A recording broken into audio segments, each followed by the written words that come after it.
કથા પ્રાથમિક શાળાની અંદર અત્યારે એવી પરિસ્થિતિ છે કે શાળાની અંદર ઓરડા અને ભેંતોને બહુ પાણી ભરાણું છે, એટલે છોકરાઓ ભણવા આવી શકે તેમ નથી. 5 થી 10 દિવસ સુધી ભણવા આવી શકે તેમ નથી.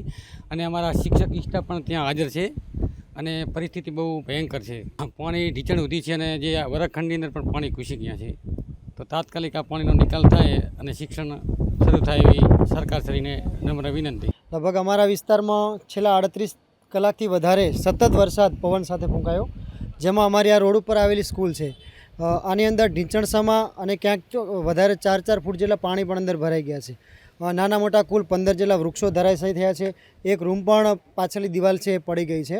અને આજે કલેક્ટર સાહેબના આદેશ પ્રમાણે બાળકો શાળામાં નથી, જેથી કોઈ અન્ય જાનહાનિ થઈ નથી.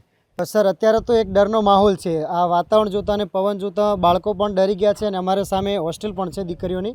ત્યાંથી અમે હાલ દીકરીઓને વાલીઓને બોલાવીને રજા આપવાનું કામ ચાલુ કર્યું છે. સાથે ગામ અહીંથી 900 મીટર જેટલા અંતરે દૂર છે.